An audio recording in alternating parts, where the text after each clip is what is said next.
그런 기술이 그렇게 쉽게 구현이 된다 그러면 너도 나도 다 하려고 할 것 같아요. 자기 몸에 좀 약한 부분들 있잖아요. 그러니까 돈 많은 사람은 어떻게 보면 그 돈이 많은 순서대로 업그레이드 시키고 막 그럴 것 같아요. 네. 원래 사이보그라는 상상을 했을 때는 이 정상인들이 더 강해지기 위한 능력으로 상상을 많이 했어요. 맞아. SF가 거기에 참 힘을 많이 보탰는데 요즘은 조금 비판받고 있는 태도이긴 하고요. 저도 계속 정보를 듣고 나서 써본 소설이 있는데요. 그 제목이 절반의 존재라는 제목의 소설이에요. 어떤 사람이 사고를 당해서 몸의 절반을 기계로 대체를 했는데 그게 대체된 부분이 상반신이에요. 하반신 반이 남아있고 상반신 반이 대체가 되어 있는 사람이라서 그냥 인공지능 로봇처럼 보이겠죠? 이 사람을 그런 상태로 살리겠다고 결정을 한 게 아버지였고 엄마는 그 결정이 너무너무 싫어서 그냥 둘이 보내주자. 헤어진 상태고 이 사람을 인정하지 않아요. 근데 이 존재는 나한테 연결되어 있는 이 반쪽의 이 존재도 중요한 것 같다고 인지를 하는 거예요. 그 위쪽에 있는 그 로봇 부분은 이 사람이 원래 육상 선수 출신이었거든요. 그래서 어느 날 부모님을 불러서 벤치에 앉아 있으라고 하고 육상 선수였던 때의 기억을 살려서 그 트랙을 이렇게 열심히 뛰어요. 그 뛰는 모습을 보고 엄마가 아 얘가 제가 맞는 것 같아라고 생각하게 하는 작품을 썼거든요. 그럼 상반신이 다 바뀌었으면 사람이라고 볼 수 없지 않아요? 저도 사실은 결론을 내기보다는 소설가의 그 역할은 질문을 던지는 것까지라고 생각을 해서 저한테도 조금 무거운 질문이었는데 그렇게 소설에 한번 써본 것 같아요. 아까 인공심장 얘기하면서 생각난 건데 저 이런 좀 심오한 질문 하나 할게요. 그러면 얼마나 심오한지 한번 오케이. 볼게요. 자, 깜짝 놀라실 그러자고. 수 있어요. 예, 보시는 그러자고. 시청자분들도. 예. 자, 마음은 어느 부위에 있을까요? 우리 도경환 씨. 마음은 어느 부위에 머물러 있는 게 아니지 않나요? 마음은 움직이는 거예요? 마음은 내 몸에 흐르고 있는 거지요. 혈관이다. 마음은 혈관이다. 더 과학적이야 이쪽이. 마음은 피다. 바꿔, 나랑 자리 바꿔. 마음은 피. 마음은 이게 자꾸 우리가 마음을 할 때 여기에 갖다 대니까 이게 심장이라고 생각을 하는 것 같은데 저는 그냥 마음은 발등에도 갔다가 뭐 귓볼에도 갔다가 하는 게 저는 마음이라고 생각을 하거든요. 움직이는 거다. 예, 마음은 움직이는 거예요. 근데 우리 교수님들은 어떻게 생각하세요? 마음이란 게 없다고 생각하시죠? 아니 마음이란 게 없다까지는 아니고요. 네. 일단 우리가 뇌과학이 지금 너무 발달을 했으니까 이제 사실상 우리의 생각이나 감정 같은 게 뇌에서 많이 이루어지고 있다는 사실은 아마 거의 다 알고 있어요. 근데 여기서 좀 더 말씀드리고 싶은 거는 또 이제 우리의 생각이 우리 몸에 영향을 많이 받기는 하거든요. 남성들한테 본인 심박수를 들려주는데 여자 사진을 보여주는데 빠른 심박수를 들려줘요. 원래 나의 네, 원래 나의 심박수보다. 그 빠른 심박수를 들을 경우에는 남성들이 여성들한테 좀 더 호감을 느꼈다라는 보고가 있고 이런 식으로 우리 몸의 상태에 따라 가지고 우리 생각에 영향을 많이 받는다는 증거는 충분히 있거든요. 이제 그럼 여기서부터 진짜 이제 흥미로운 질문들이 생겨나기 시작하는 거예요. 그럼 이제 우리 심장이 만약 인공심장으로 대체가 됐어요.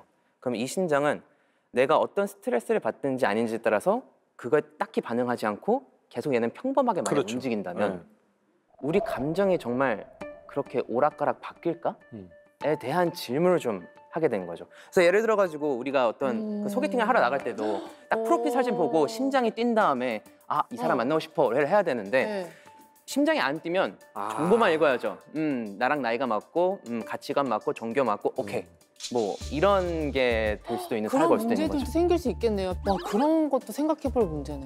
네, 그럴 수도 있고 근데 사람의 그런 마음이나 감정을 좌지우지하는 게 심장만 있는 건 아니잖아요. 등골이 서늘해질 수도 있는 거고. 손에서 진땀이 날 수도 있는 그렇죠. 거고. 진땀이 나는 것도 영향을 줄 수 있는 거고. 근데 아무튼 심장이 뛰는 걸로 감정이 느껴지는 건 분명한 사실인 것 같아요. 한 70%는 영향은 받는 것 같아요. 70%? 그게 조금 모호합니다. 왜냐하면 우리는 심장이 뛰면 특정 감정을 느낀다고 생각하는데 그렇지 않아요. 아, 그것도 아니에요?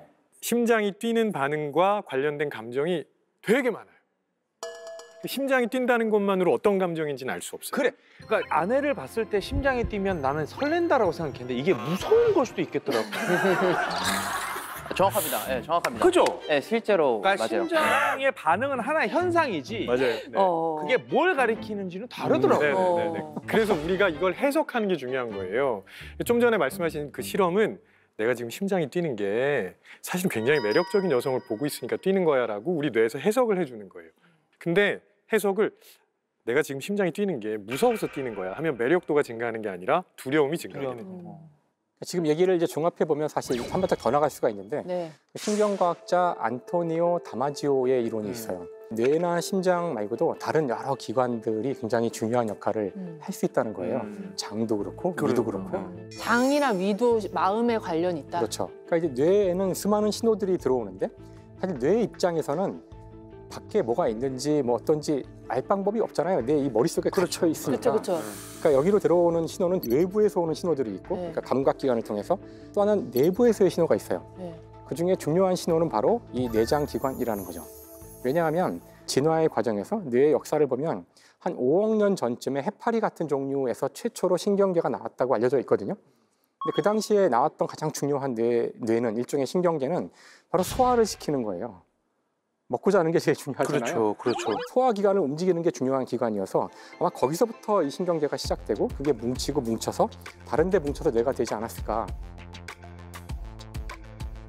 여전히 이 신경계 중에 상당히 많은 부분이 여기 내장기관에 있고 사실 우린 그걸 의식하지 않거든요. 지금 우리가 밥 먹은 다음에 뭐 소장 오른쪽으로 움직여 물건 뭐 이거 음식 아래로 내려버려 이런 거 지시하지 않지만 여기서 알아서 스스로 판단해 가면서 모든 일을 해요. 하지만 뇌에서는 이게 잘 되고 있는지를 항상 모니터링 해야 되는데 어떻게 내가 이걸 아냐는 거예요. 즉 시각도 아니죠. 그렇죠. 이건 청각도 아니고 근데 나한테 신호가 오고 있어요. 그래서 다마지오의 주장에 따르면 이것이 바로 느낌이라는 거예요.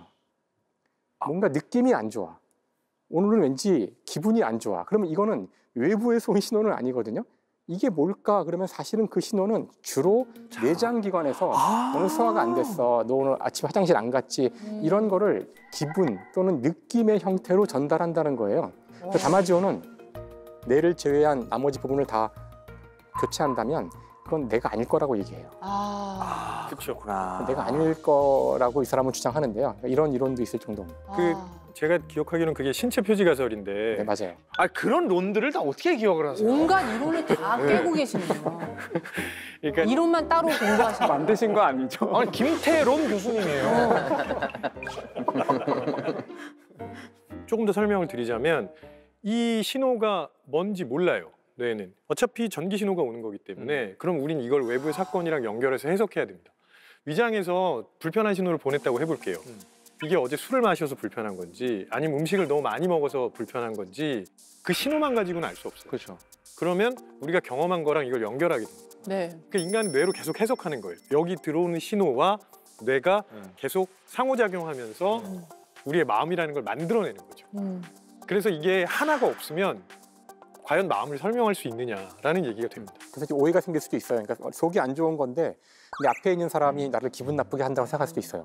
오늘따라 계속 속이 안 좋아서 기분이 안 좋은 건데도 오늘 불구하고 도경한 얼굴 누굴 보고 만나면 속이 안 좋아 막 이렇게 이런 거. 이 장이 안 좋은 사람들이 대체로 기분이 언제나 안 좋고 성질이 안 좋은 경우도 많고 그렇다고 하더라고요. 제 생각에도 요즘 이제 연구 결과들을 보면은 장신경계는 굉장히 중요하게 생각하고 있고 이 장신경계를 제2의 뇌 아니면 스몰 브레인 뭐 이렇게 부르기도 해요. 근데 이게 중요성이 생각보다 더 큰 게 장신경계에 영향을 받는다는 건 이제 그 장내 미생물의 영향을 또 받고 있다는 소리거든요. 우리의 생각이. 그래서 실제로 그 뭐 이제 알츠하이머나 아니면 파킨슨병 같은 퇴행성 질환을 가지신 분들도 장내 미생물 분포 자체가 이제 다르다는 연구 결과도 있고.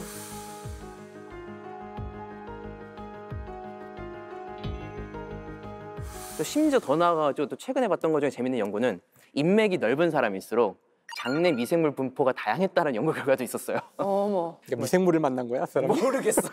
잔을 너무 돌리신 거 아니야? 아 술을 같이 많이 돌려 마시다 보니까 회식을 많이 한 거겠죠. 맞는 것 같은데요. 왠지 인과관계가 악수도 많이 할 거고. 그러니까 뭐 그럴 수도 있을 거고 네, 그런 연구 결과도 이제 있을 정도거든요. 진짜 어렵다.